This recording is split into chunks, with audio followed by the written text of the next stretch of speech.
Okay, I think we're recording now. So I'm going to model in place a simple site geometry, call it site. And then I'm going to do an extrusion. Oops. An extrusion of that. And it's actually going to be -1 foot. And you'll see why that is in a second. But before I finish that, I'm going to create a sidewalk or something like that.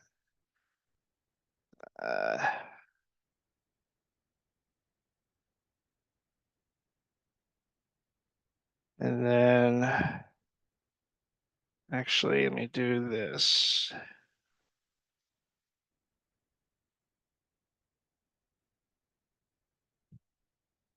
Oops.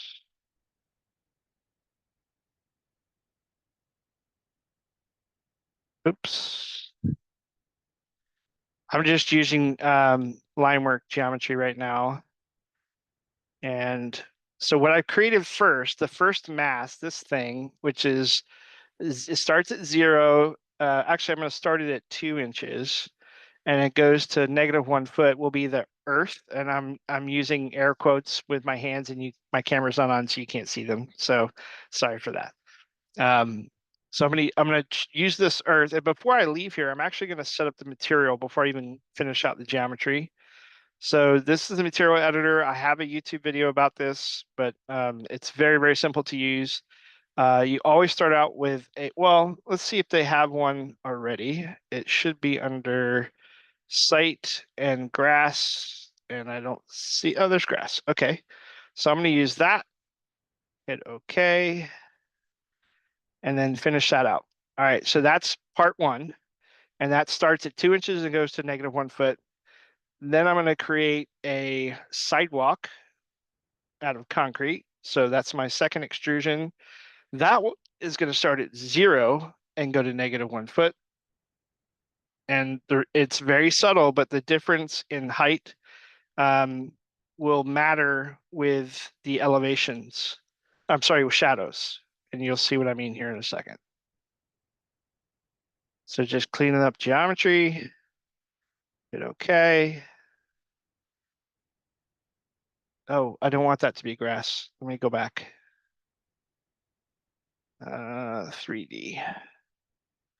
All right, so that needs not to be grass. That's going to be concrete and cast in place. Lightweight. Good, good. And then finish model. Okay, now I need a roof. Let's go back to this. I'm going to do just a simple shed roof. So roof by footprint.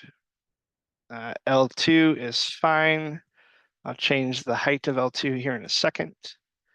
Uncheck this bit in the corner. It says define slope. I don't want that yet. And then I also wanted to have a 3-foot offset. So before I've drawn anything, so it will automatically offset by 3 feet, which is great. And then actually I'm going to pull this guy out a little bit more, something like that. And then this one actually will have slope, and I always get this wrong, so we'll see if I did this right. Okay, attach is great. To the elements is fine. Look at 3D. Yeah, that's not what I wanted. I always get that wrong. So I'm gonna edit that, change. I don't want that one to define slope. I want this one to define slope. And I'd only want it to be like a 3 to 12. Let's see what that looks like. Money, that's what I was looking for. All right, so simple geometry, nothing crazy. I do want to change the height of that to be like 12 feet. Oh, wait a minute. Why is that? Oh, detach from roof. There we go. Okay.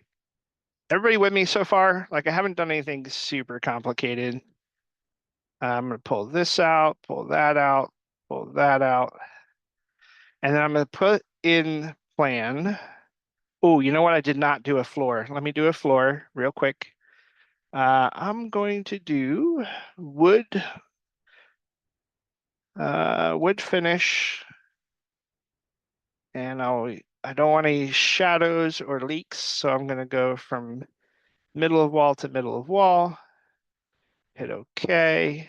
All right, now I'm going to place my camera. And then camera view somewhere around here at an angle. Looks like that. Okay, so this is the next thing I'm going to tell you is a content only thing. All of you, this is not science, this is art. All of you will develop your own formula for whatever this is, but this is what I like to do. So with nothing else done, I'm going to change my size crop, and I'm not going to adjust the field of view. I'm going to change the width to 16 and the height to 9. 16 by 9 is the aspect ratio that you use on most of your computer monitors. So that's what we're going to do for this rendering.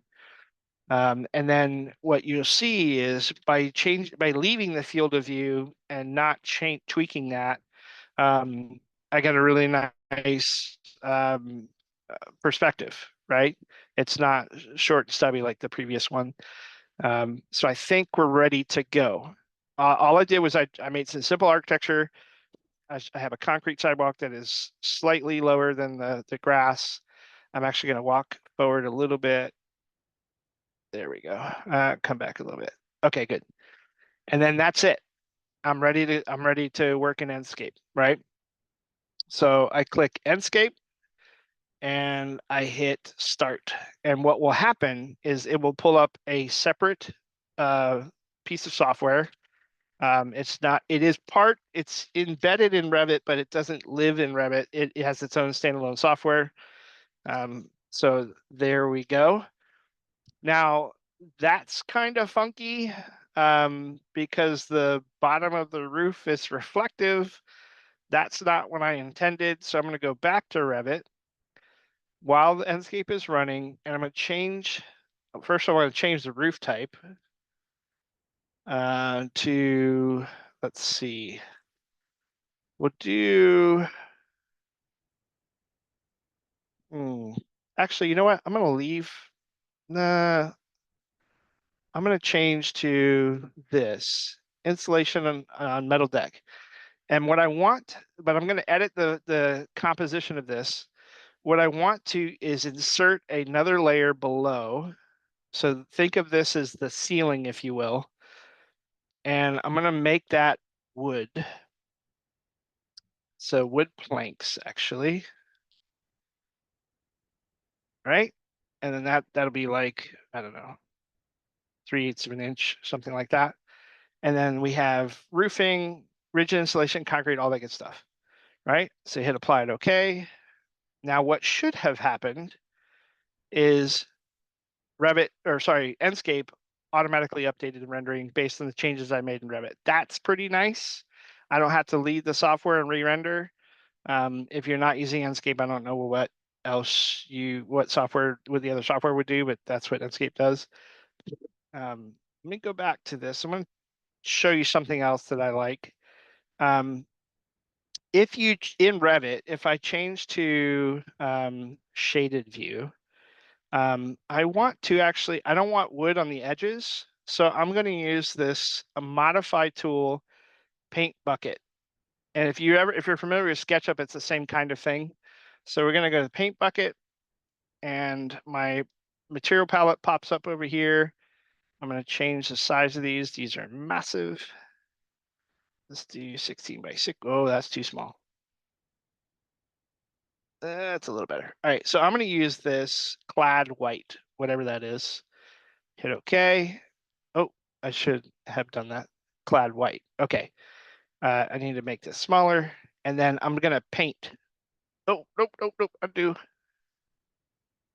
going to paint clad white the surfaces of everything I want to be white. So that's a different way of doing applying materials, right? So when I go back to Enscape, what you should see now is a white band and then the wood underside. So you don't have to make the whole composition, whatever the material is. You could just paint the surfaces. So that's kind of nice. All right. So in Enscape, there is a whole host of things to help you and orient you. The first thing is this mini map. You guys see this? This gives you an idea of where you are relative to the model, and you can, pull in and pull out of that. So use, and then there's where is it? This tells you about the BIM information. You can change certain things. It highlights the things. This guy is the view management, so you can go to different views and it'll render those without leaving the software. So that's kind of nice. This one is the asset library, and that's going to take a minute to load. But if I wanted this dude to be standing, I can place him right there and another one right there and hit apply changes. And then it will render that person out as a photoreal person right there, just like that. And you can do that with all kinds of things, right? So you can do, let's see, I want trees. And I can't remember who had the crepe myrtle, but there's a crepe myrtle. There's a big old honkin' tree there. There's another honkin' tree back there.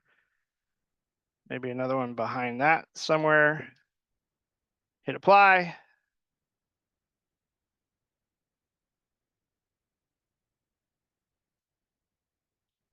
So you can, truthfully, you can sculpt your rendering based on, like, you can add entourage and stuff just on the rendering, right? So you always know you have enough information in your rendering or not. Which I think is very, very clever, right? Everybody with me? Now you can also do this in Revit native. Notice that these things are showing up now. If I want to go to the floor plan, let's say I want some furniture in here, and I'm going to show you why that's important here in a second. Asset library, where did it go? There it is. Oh, it showed up on my other screen. Sorry, hold on. Okay. I'm gonna make that smaller. Furniture. So let's say I wanted, and this will, for those who know and love Mies, you'll recognize this chair. This is from Barcelona Pavilion. And those who don't love Mies, that's okay. You're entitled to your opinion. So put that chair, drag and drop.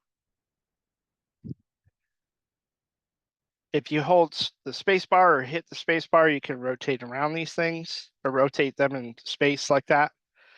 Then I'm gonna open up my asset browser again. And let's see. Okay. I'm gonna show you lighting, but I also want to show you something different around lighting, but I'm gonna show you some lighting first real quick. So let's say I want this, whatever the heck that, let's do this. This is funky. Let's do that. I'm gonna pull this guy in.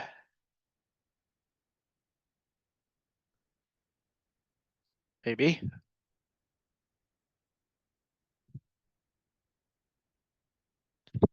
My computer's giving me all kinds of hard time.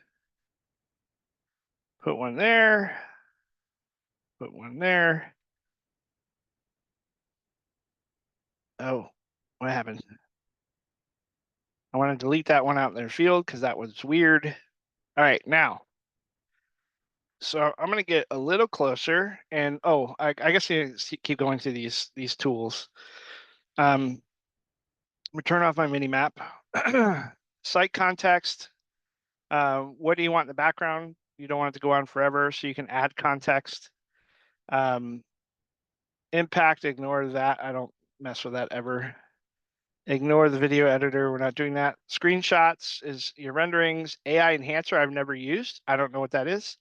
batch rendering, that's where you can render multiple views. So if you go under view management and you have like 5 or 6 views already set up in Revit, you can use the batch render to render all of them at once. V-Ray is if you're going to render in V-Ray.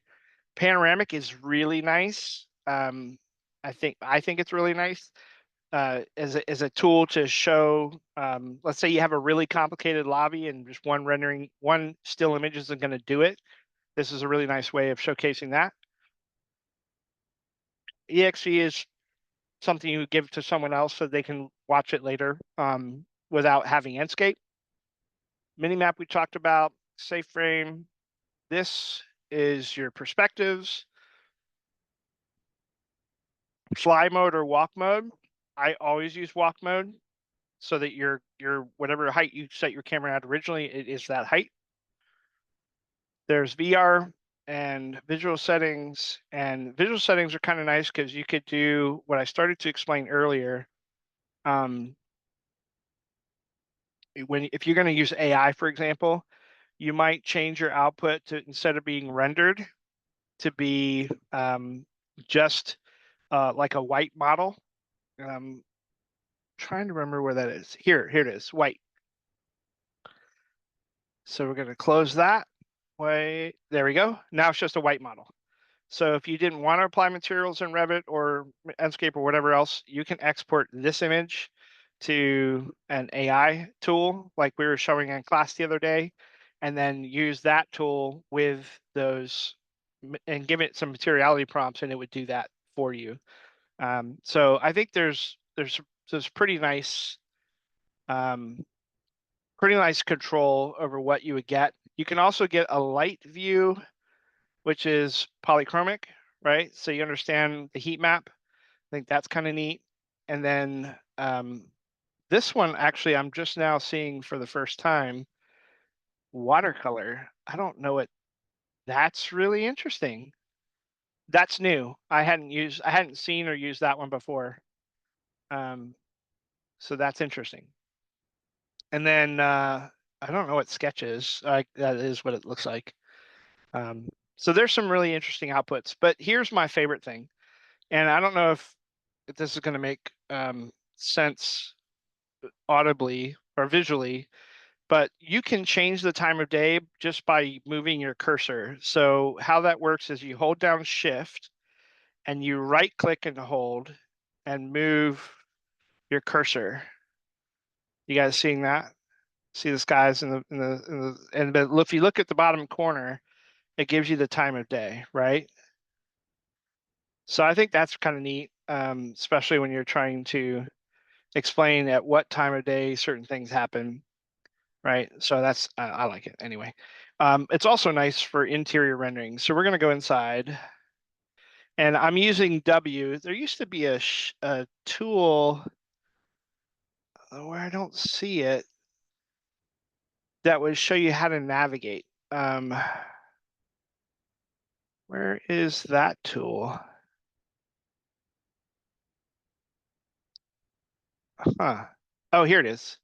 No, that's not it. I don't see it. I'll have to figure that out for you next time because there's a little hotkey that tells you what to do. So W W is forward, S is backwards, A is left, D is right. So I'll have to figure out why this. And then I use W and the mouse to steer, right? So that's what I'm doing right now. And I thought I was in standing mode. I'm in fly mode. You see the furniture I put in, it won't let me go through the glass in walking mode. But if I change to fly mode, I can go through the glass, which I think is, oh, there's grass. I messed up. Hold on. Let me go back to the model. I'm going to edit in place. I'm going to edit this guy. I'm going to cut out the floor. And that line already exists. Oops.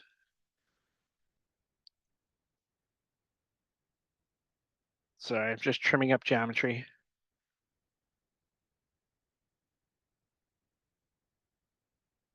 Okay, now that should be better. And we go back inside. Yay, there's the wood floor. Okay, so that makes more sense.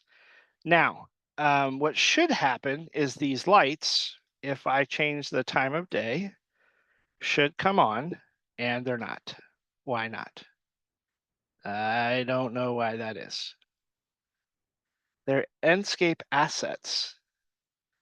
Let me go back to Revit. Maybe I have to turn them on or something. Yeah, it doesn't say. Huh. Okay, well, here's what I was going to show you anyway. So it's what we call a happy accident. I hardly ever use Enscape lights or Revit lights for that matter. I always just make my own. And so here's what I mean by that. So I'm going to delete these guys, delete those guys. I'm going to make a simple rectangular, or it could be any shape I want really, but I'm going to make a simple rectangular light frame above the chairs. So I'm going to do a model in place again. This time I'm going to call it a lighting fixture. Sure. I'm going to make a simple geometry again, something like that. Offset it. These things are best when they're kind of thin. So I'm going to do it 6 inches offset.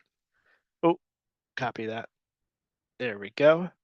And then I don't want it to be, oh, I messed something up. It should be 9 feet above, and it should be like 2 inches thick, maybe. I also want to change the material. Now, I don't know if there's any light material. So I don't see one. Usually there's a default light. I don't see one. So I'm going to create a light emitting material. I create it. So I just left clicked, create new material. Here it is, default. I'm going to right click on that, rename it light. And then where it says self illumination, I'm going to check that. And then under the presets, I'm going to do lampshade interior. That should give me about 2,500 lumens or luminance. And then color temperature should be I personally like daylight cool, which is 6,000. Hit apply, hit OK. There's my lights. Oh, extrusion should end at 9'2", not. There we go. That's what I wanted. Okay, finish. Now, when I go back to Enscape, if I pan up, there's my lights, right? You guys see that? So I'm going to back up just a little bit. Oh, wait. I'm going to go to walk mode, so it won't let me crash. Oh, pretty trees. All right, so there's my light fixture I just made from scratch, right? And then I'm going to do the same thing I did before. I'm going to turn off the daylight, and then voila, we have light, right? So as you can imagine, all the light you need, you can design around, right? And they can be whatever you want, any shape you want. They don't have to be whatever comes out of the box. And if you're concerned about the amount of light, just copy this guy around.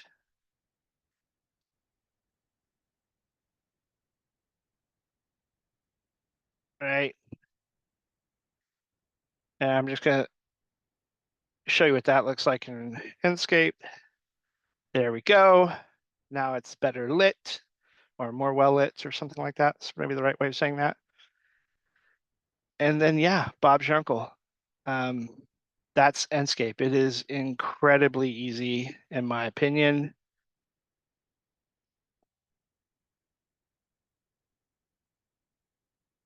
I don't know why this lady is looking outside all the time, but it's just fun. Apply and leave. So what it should do is it take that polygon model and transform it into a rendered person. And now, so she's triplets and they all dress the same, which is weird. Don't know any triplets in real life, but if I did, I imagine they wouldn't dress the same. There we go. Okay. Oh, I guess I should tell you how to export this image. So you go to screenshot, and then wherever you're going to put it, put it in downloads. There you go. And let's say I did want to do that. So it's going to take a minute to, because what you're showing was just um, like a raw image. It's going to take a minute to output a finer quality. And then I'll show you the batch rendering, what that means, and then we'll be done with at least Enscape. So under batch rendering, choose all the views that you want to render and render image.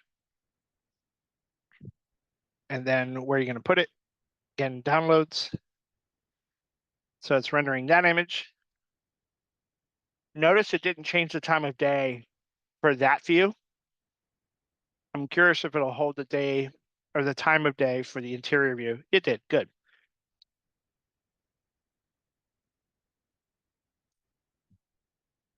All right, so I think that's done. The last thing I'm going to show you is this panorama. So we're going to export that.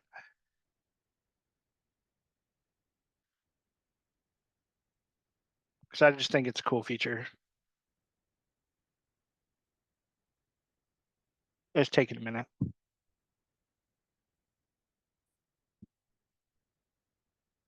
Professor, I have a question. Go for it. If you do like the watercolor view, for example, and you render it, is it going to change the quality of it? Or do you know what I mean? I do. I've never seen that feature before, so I don't have an answer. You and I can discover that together and answer it together, but I've never used it before, so I don't know. But let me show you the quality of the output while that thing's doing its thing. Here is one of the still images. And of course, it showed up on a different screen. It's just a little sharper than the one that was in Enscape Live, right? There's not the sort of ratty edges. So I think that's that. Oh, I don't know what that is. There's the other one. Again, it's just a little cleaner. And I think that's the one we already did. That's the previous one. So let's see if it's still working or chunking away. It's still working on that panorama, but when it's finished, we'll try that thing you were just asking about the watercolor. Any other questions while we're waiting for this thing to churn out?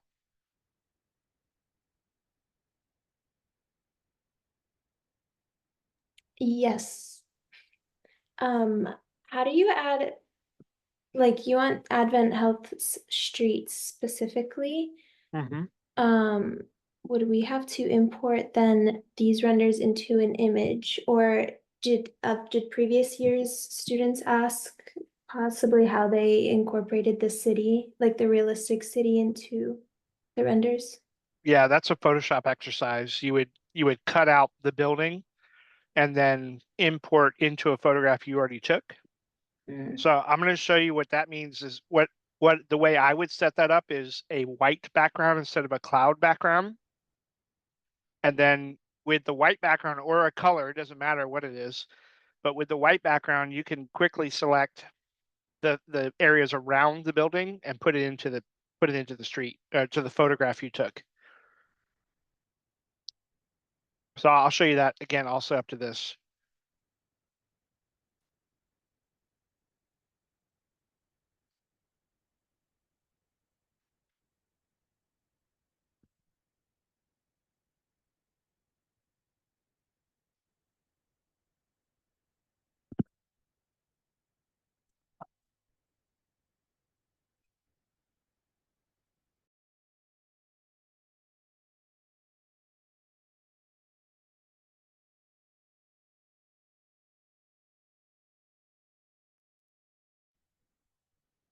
Almost there. This is painful. I hope it's worth it. I hope when it renders, you're all like, ooh and ah. It'd be disappointing if it's not worth it.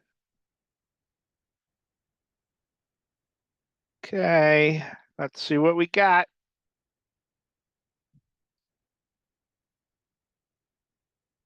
Where did it go?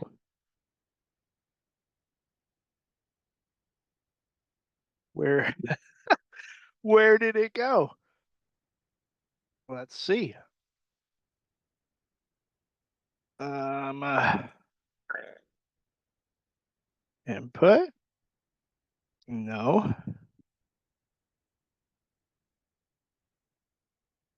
I don't understand where it went.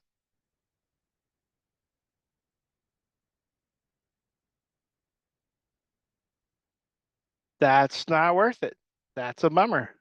Unless it's, oh, you know what? I haven't saved this. Maybe that matters. Let's save the project to the downloads.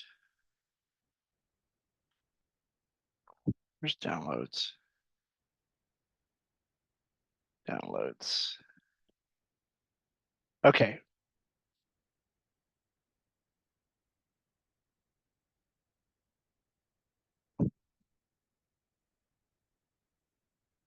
Maybe this would tell me output.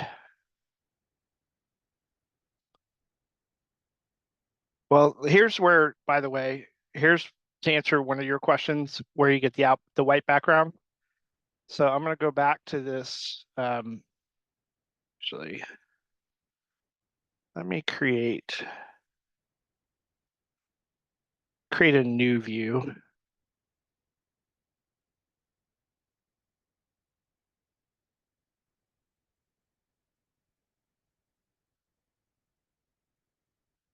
That'll be my interior view. 16 by 9, CE. Okay. Now, when I go to Enscape, there's 3D1, 3D2. And I got, oh, that's not what I wanted. What just happened? There we go. Why is that doing that? That's so weird. It's changing the camera position when I change the daytime. So bizarre. All right. Anyway, so there's that.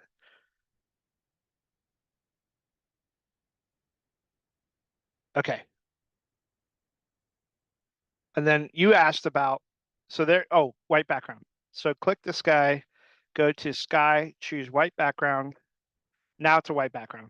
So you would export that image in Photoshop, select all the white, delete, or not delete, but select everything but the white, and then paste that into a photo. And if you want to see that exercise, I can show you at least the process I would do. It seems it's a really easy Photoshop thing. And then the other thing you asked was, what if we did watercolor? What would that output look like?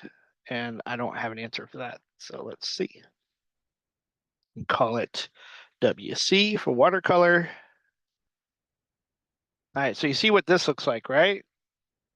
Let's go to that one. There's watercolor. It looks pretty similar. I'm not seeing any big difference. So yeah, I don't know if that juice is worth the squeeze, but I'm a little bummed that unless I'm just not understanding where this file went, I'm a little bummed that I can't find that thing we output. Oh, Enscape. Maybe it's here. Documents.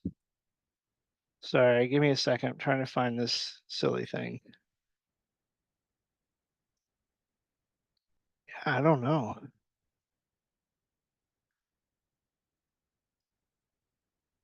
Maybe program files. You would think it would be more straightforward, right?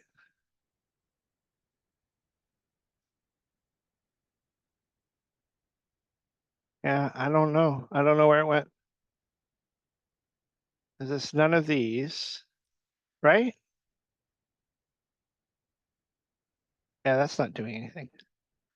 The version I've seen, the way this used to work anyway, is you would have um like a what do you call it? An HTML file. That's what it would output. And that HTML file would is what allowed you to do the 360. So, hmm, yeah, bizarre. All right, what other questions do you have? That's weird. I don't think I like that. The animation is also done in Enscape, right? It could be, yeah. Yeah, it could be. So this one is, at least I think, is really pretty straightforward. Um, so you go to just as an example, and I'm gonna pan over, and I want to get back on the ground.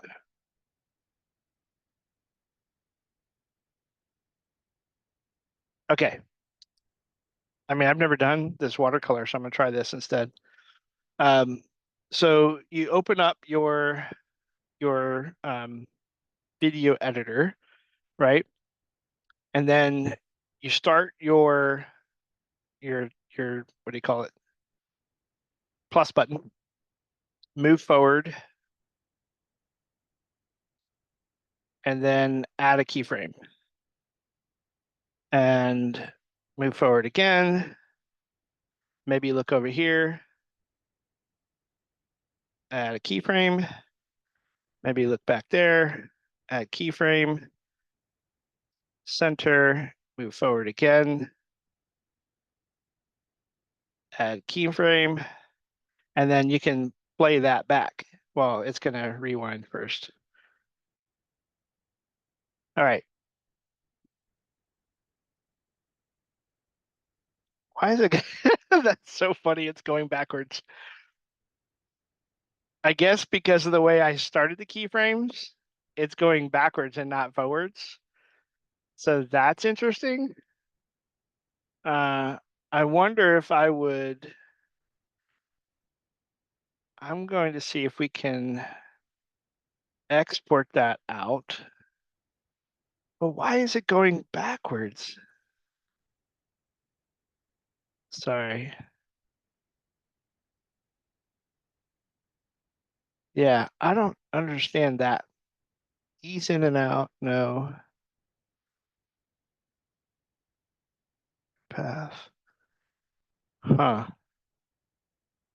Yeah, I don't know. I don't understand that. I have to do a little research on that. I'm not sure why it went backwards.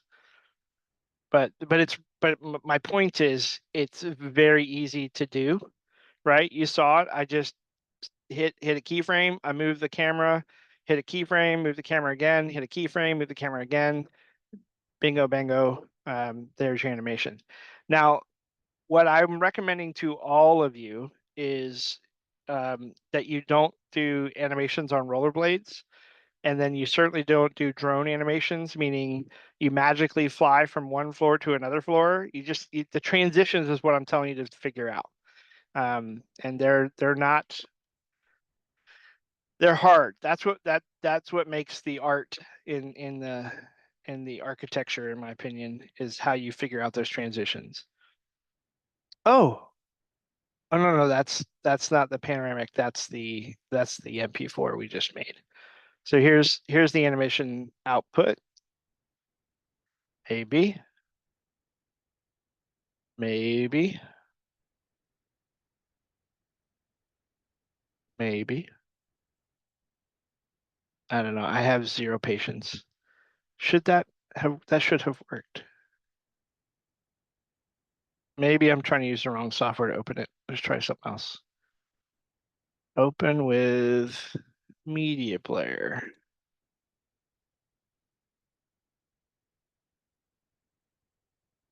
Oh, it's playing on my other screen because that's what it does.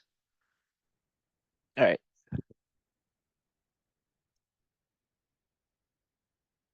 Well, it makes a really smooth animation, that's for sure. It's weird, not weird, cool that the trees are sort of blowing in the wind as the camera's moving. So that's neat too. But yeah, weird. So anyway, animations in Enscape pretty easy. I have to figure out why it's backwards. It shouldn't have worked like that. Huh. Yeah, I don't know. Oh, it looks like you can edit each of these things too, right? So if you wanted to update something, you can update each keyframe.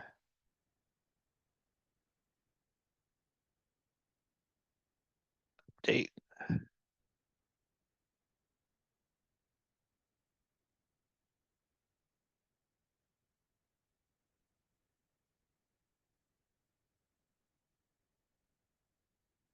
Yeah.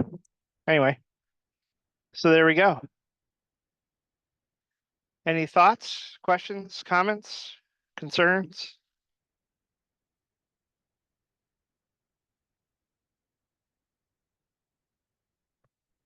All right. Oh, that's Enscape, which I now know is no longer free, so I'm not sure I'll ever be talking about that again.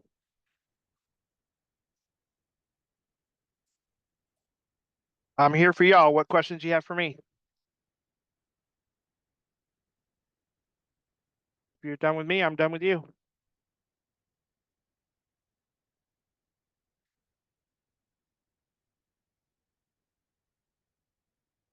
All right.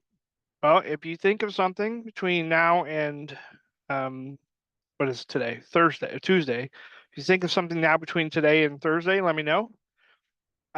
Just a reminder, we will not be meeting in person on Thursday. It is a pure production day. The models are due, but that's it. There's no point in meeting unless you want feedback from them, which I think you could do photographically.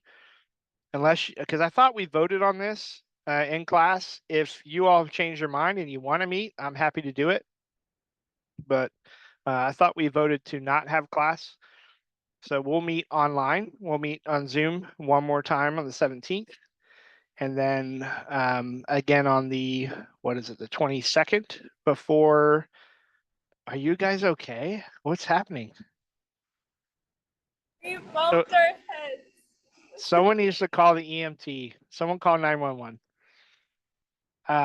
But anyway, yeah, we'll meet on the 22nd, and then jury was the last time we'll be in person. So, all right, going once, going twice, sold. Get back to work, y'all. We'll talk again soon. Take care. Thank you.